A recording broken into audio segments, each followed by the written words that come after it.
Welcome in, folks, here for a Believe in FCS Football emergency pod conversation, short reaction to what is easily the biggest news in recruiting, I think, in FCS football ever. I am referring to the news that Travis Hunter, the number one recruit in the 2022 class, the top cornerback prospect, the highest rated corner prospect of all time, has committed to play not at Florida State, not at Alabama, not at an FBS SEC program, but to go play for FCS and HBCU program Jackson State for Coach Prime, that being Deion Sanders. 6'1", 165-pound corner from Collins Hill in Georgia. He's also signing a NIL deal with Barstool and Penn Gaming, and we'll talk about that coming up in a sec. But Sean, your thoughts initially when seeing this, because I know that I saw the initial tease, which was that there was a strong chance of it happening, which was already shocking news, and then we got the full-blown thing about like 30 minutes to an hour after. It's a big deal, not only because he's number one, but because he's going FCS, and that's what we're doing. And then when has it ever happened for number one recruit in the nation to opt out of, I don't know, a couple top 5 programs to go FCS? No. And it's setting a trend because there's a lot of coaches, a lot of former NFL players that are going into the FCS level in that landscape and saying, hey, we're going to have our experience, our resumes speak for us. You come play for us. You come learn from us. I mean, Deion Sanders was, I don't know, in the Pro Bowls, right? He was coaching the current NFL players, giving them tips, giving them nods.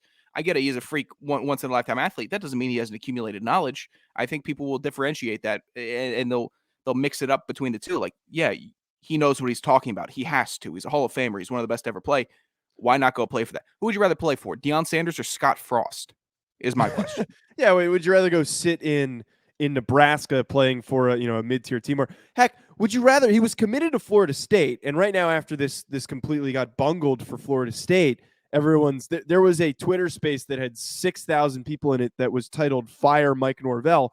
But would you rather go play for Mike Norvell, where what you're going to do is uncertain, how good of a team you're going to put together is uncertain? You could be like Jalen Ramsey, where you're playing on a team in your final years that's not very good, but you're doing really well. And yeah, it's nice that you get drafted very highly. Would you rather go do that or go dominate and take the money? And apparently that the deal that's in place here with Barstool and Penn Gaming, it's supposed to be valued over $1 million.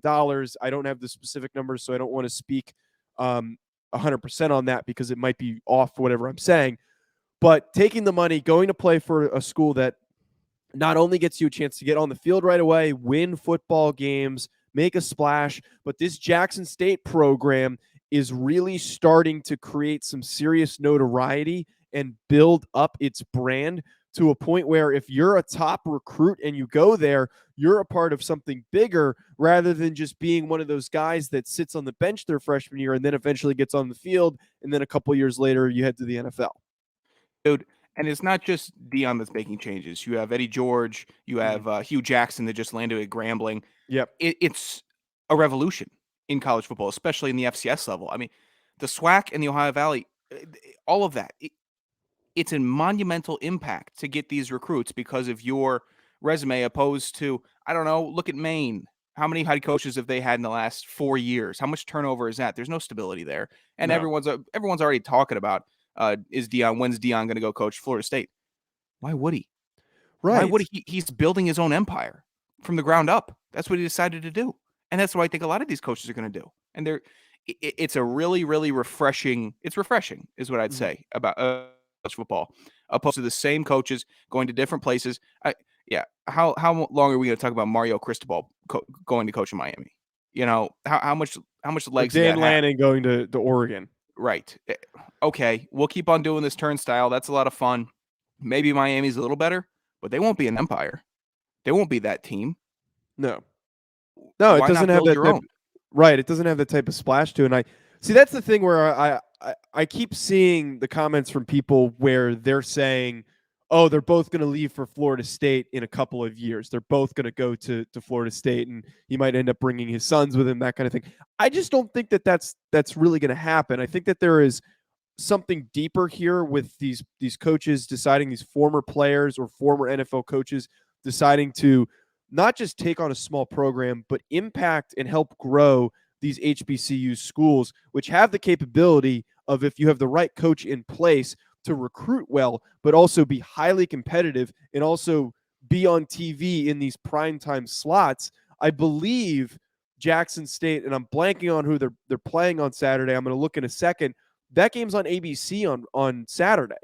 You can get these primetime slots, and I think that the more of these games that they schedule, these big time opponents that they schedule, you're going to get more opportunities for that. And heck, if you're getting 5-star recruits and 4-star recruits and these quality 3-star guys, why not? Just because you're an FCS HBCU program, there is no reason that they can't go and schedule a couple Power 5 games a season just to, put themselves on a bigger stage to be seen in these primetime games. Why not? And then Jackson State's playing South Carolina State. That's who it was. Yeah, they're gonna mop the floor. They're gonna it's gonna be sold crap out. out of It's them. gonna be sold out. It's just new, and that's what I appreciate. It's new. I know that we talk FCS, and that's our main focal point, and that's why we're doing this, because it's taken the sports world by storm. And maybe now we have a pattern to follow. Maybe now we have more coaches, more players saying, hey, maybe I want to go play for the legend. Maybe I want to go play for another legend. There's different ways that we could go about this. Hugh Jackson, yeah, I'd play for Hugh Jackson. Sure, why not? What are my other options? What are my other options? And you're looking at it, you're like, oh, he's credible. And it's like being in a lecture hall with 400 students compared to being in a class with 20, 25 guys, people. You're probably going to learn more in the smaller class, right? You're probably going to become a better football player learning it in front of a good professor, a good coach in this type of format. Right. It's going to provide a lot more opportunities. And if the money's there for these guys to get these $1 million NIL deals, I encourage it to keep happening. And the big thing that Deion has at his disposal is his show that he does with Barstool. It's an easy connect for these guys to sign NIL deals and then go play for Jackson State. So hopefully we get more players taking advantage of these opportunities. I would not be surprised by the time that this day is done, and we're going to put this video up immediately after we finish it, that we don't get maybe another, not as big of a splash. Obviously, you can't get bigger than a 5-star number 1 overall recruit, but maybe getting another top tier recruit that decides to pick Jackson State. It would be fantastic, and we can only root for it. And this isn't disparaging FBS guys. We got a lot of friends that play FBS college football. We got former coaches that coach there. We root for them. We root all over the place. But for FCS, in a conference that's been slighted, always asked, oh, is this D2? Is this D3? What is it? No, it's D1 AA. And now the number 1 recruit in the nation is playing for FCS schools. So it's just more on notice, and it's fantastic. And we are certainly excited, and this is certainly going to be a big headline during the whole offseason, start of next season. So we will certainly be checking in and talking about that. Folks, thanks for checking in and listening into this quick conversation. We've got a preview episode that's going to be dropping later tonight. So be sure to hit that subscribe button so you don't miss out on any of it.